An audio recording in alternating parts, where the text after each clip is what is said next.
Our new king is Rama. The name echoed in the air like a curse. Rama? The woman who had been married 5 times? The woman they had scorned and whispered about in the shadows? The disbelief was palpable. Elders muttered prayers under their breath, fearing that the gods were angry. It was the annual New Yam festival in Erele village, a time when the entire community came together to celebrate the harvest. The air was filled with the rhythmic pounding of yam with mortar and pestle as women prepared pounded yam in the kitchens. The rich aroma of their special freshly made soup and spiced meats wafted through the village, mixing with the laughter of men gathered under the fruit tree. They drank palm wine, their cheeks flushed with joy awaiting the feast. Children ran through the village square, their excitement contagious as they danced to the beats of the drums. Elders sat in groups, reminiscing about past harvest, their eyes twinkling with nostalgia. The festival was a time of unity, a time to give thanks for the bounty of the land. But as the celebration went on, an unsettling silence fell. The drumming stopped abruptly as the town crier, Ako, approached the square. His face was grave as he rang his instrument to call the villagers' attention. The loud clanging sound of the instrument cut through the festive atmosphere like a blade, and everyone turned to listen. "People of Erele," Ako's voice boomed across the square. "Listen well.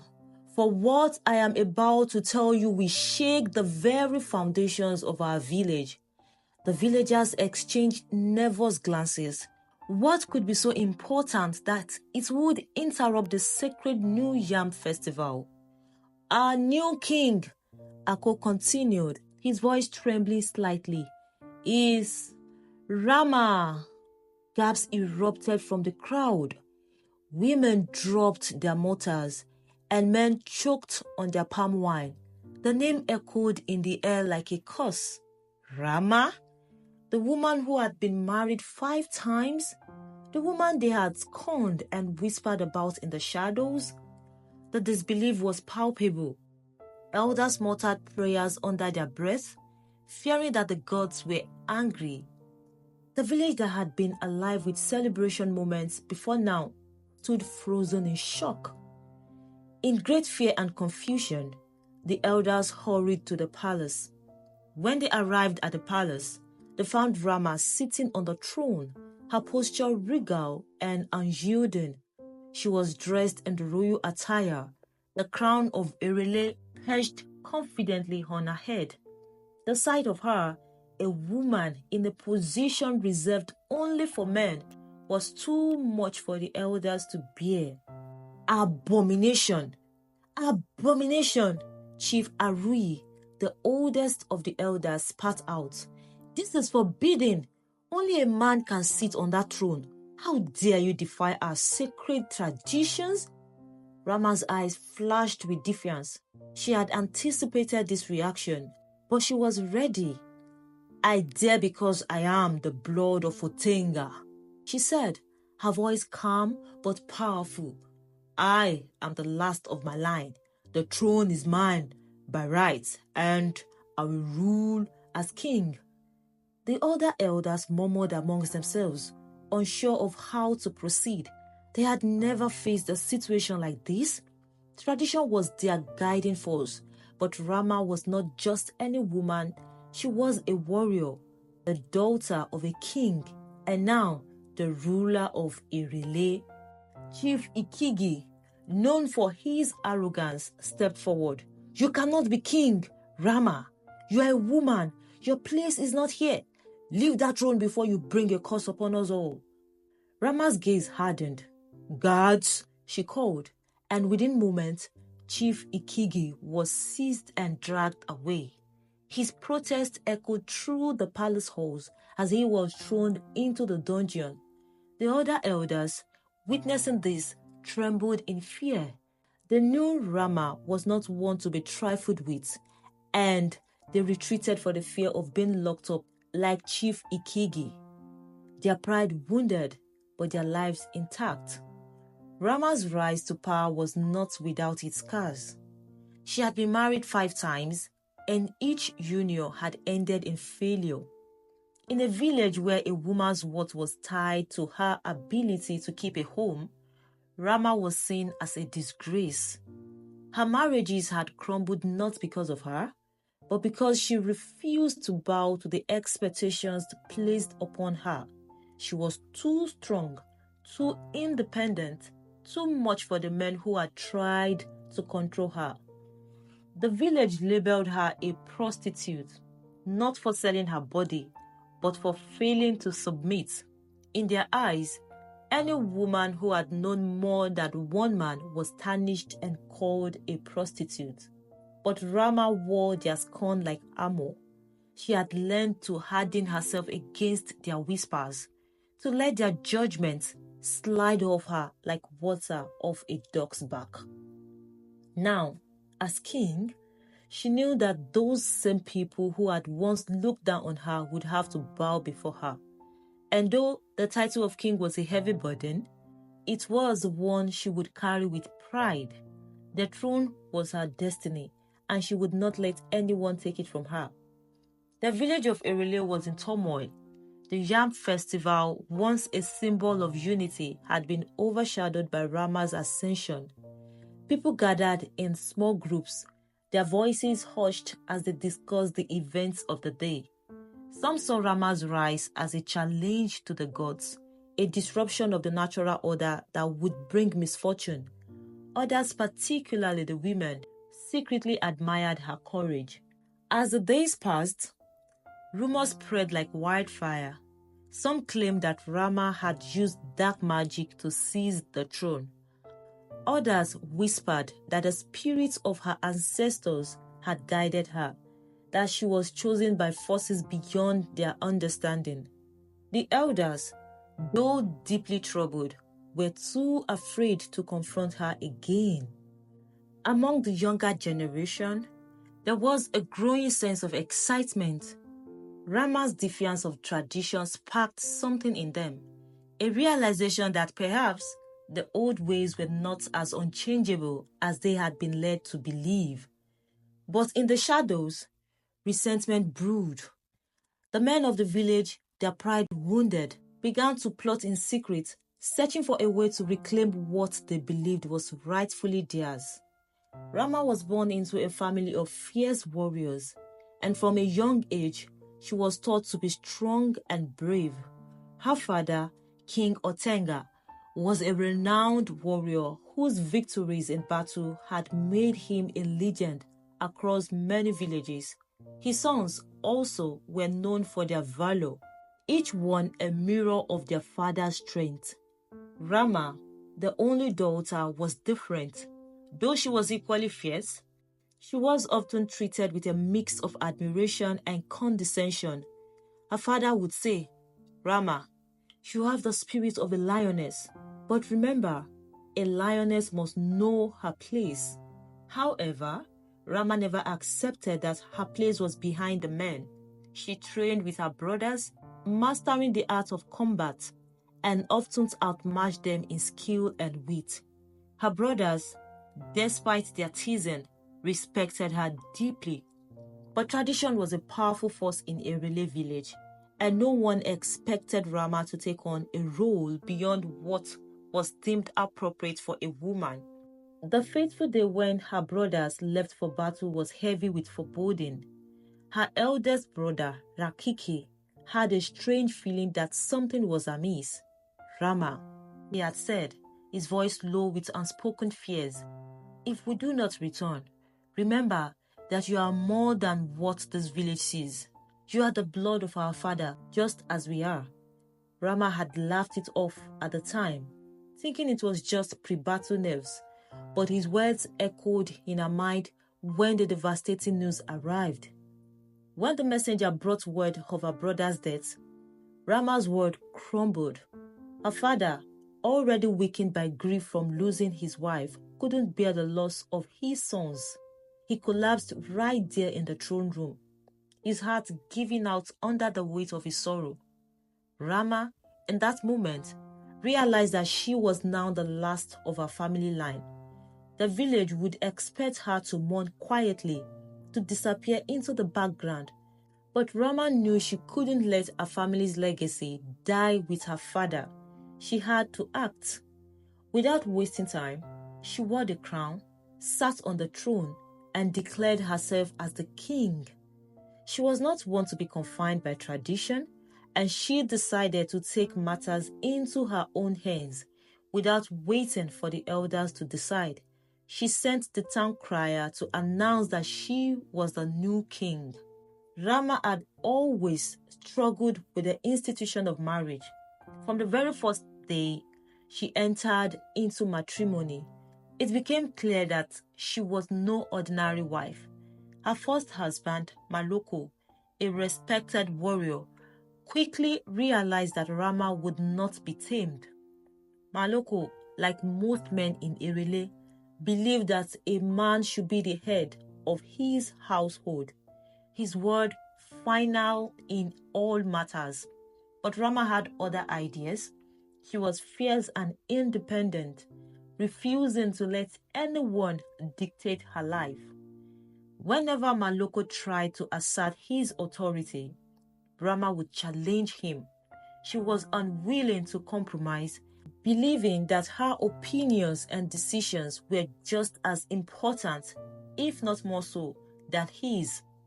The household became a battlefield, with every decision turning into a conflict, whether it was how to manage the household or the roles they played in public. Rama always insisted on having her way. When Maloko finally laid down the law, insisting that as her husband, his word was final, Rama packed her things and returned to her father's palace. Her father, King Otenga, was deeply concerned. He called her into his chambers many times, trying to reason with her. "Rama, my dearest daughter," he would say, his voice heavy with worry. "You are a woman. You must learn to be submissive. Moving from one man to another will do you no good but give you a bad name. In this world, woman must submit to her husband." But Rama was unmoved. She respected her father, but she couldn't understand why she, a warrior in her own right, had to bow to anyone. "Father," she would reply, "I am not like other women. I cannot submit to a man who does not see me as his equal." King Otenga's advice fell on deaf ears. Time and time again, Rama would marry, and each time, the marriage would end the same way, with her leaving and returning to the palace. The villagers began to whisper, calling her a prostitute for moving from one marriage to another. But Rama didn't care. She was determined to forge her own path, even if it meant defying the very traditions that had shaped her world. When she finally ascended to the throne, the villagers watched in disbelief. They couldn't understand how a woman with 5 failed marriages could rule over them. But Rama quickly proved them wrong. She ruled with an iron fist, but she was also wise and fair. She gained the respect of many, especially the women, by handling disputes in her palace with a sense of justice that had long been missing in their traditional system. One day, a woman named Iriki came to the palace, tears streaming down her face. She had been in a bitter argument with her husband, Arori, over the management of their household finances. Arori believed that, as a man, it was his right to control all the money and make all the decisions. Iriki, however, had grown tired of being treated like a child. She had worked hard in their farm and felt she deserved a say in how the money was spent. When she voiced her opinion, Arori struck her, insisting that she was out of line. Iriki, feeling cheated and humiliated, ran to the palace to seek justice from King Rama. After listening to both sides, Rama ruled in Iriki's favor. She ordered her husband to make a public apology to his wife, something unheard of in their village where men were considered the kings of their homes. Arori's ego was shattered. In Erele, men were never expected to apologize to their wives no matter the circumstances. But now, here was King Rama, a woman, forcing him to bow before his wife. This event sent shockwaves through the village. Some women secretly rejoiced at the change, thrilled by the idea that they no longer had to suffer in silence. They began to see King Rama as their protector, someone who would challenge the old ways and bring about a new order. However, not all women embraced this newfound power. Some remained loyal and submissive to their husbands, fearing the wrath of both tradition and the gods. But for many, the lure of change was too strong. Women who had endured years of domestic abuse now found refuge in King Rama's palace. Instead of sending them back to their abusive husbands, Rama offered them a new life. She paid off their bride prices and took them in as wives. These were not traditional marriages, though. Rama could not have her children herself, a condition that had plagued her throughout her life. Instead, she hired able-bodied men from distant villages to impregnate her wives. The children born from these unions bore her name, and she raised them as her own. The villagers were stunned by these unconventional arrangements. It went against everything they knew, everything they had been taught, but none dared to challenge her openly. Her authority was absolute and her power was undeniable. The men of the village grumbled in secret, their pride wounded and their authority undermined. But they feared what would happen if they openly defied the king. And so, King Rama married 50 wives and had 100 children. Her household became a symbol of her defiance and strength, a living testament to her refusal to be bound by the rules of tradition. In time, her rule would come to be seen as a turning point in the history of Erele, a time when the old ways were challenged and a new path was forged. But beneath the surface, tension simmered. The men of the village, once kings of their own homes, began to plot in secret.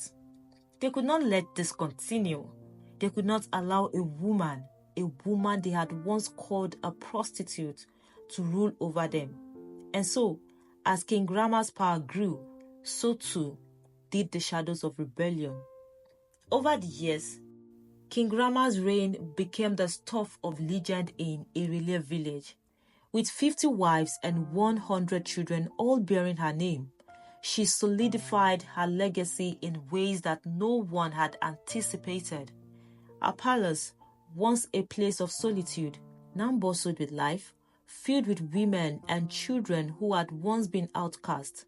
For 40 years, Rama ruled with a blend of wisdom, strength, and a fierce determination to protect those who had been shunned by society. Despite her unconventional lifestyle, she was both respected and feared by all who knew her. But as the years wore on and her once youthful strength began to wane, Rama found herself haunted by a new fear, the fear of what would happen to her after death. She knew that the villagers, still bitter over her audacious decision to crown herself king, would never grant her the burial she deserved. She had broken too many traditions, and their anger still simmered beneath the surface. The thought of her body being left to rot in the wilderness, denied the dignity of a proper burial, tormented her. Rama, ever the planner, decided that she would not leave her fate in the hands of others. She would take matters into her own hands one final time. One day, King Rama summoned all her wives and children into the grand hall of the palace. The air was thick with anticipation as they gathered around, waiting for her to speak. When she finally addressed them, her voice was calm and resolute, yet her words sent a shockwave through the room. "Listen, everyone," she began, her gaze sweeping over her gathered family. "By next weekend, we will be holding a special ceremony here at the palace. It is my burial ceremony. Prepare yourselves and make every necessary arrangement." A stunned silence followed her announcement. The idea of a living person arranging and participating in their own burial was unheard of in the village. The news spread quickly through the village, and once again, Rama found herself at the center of controversy.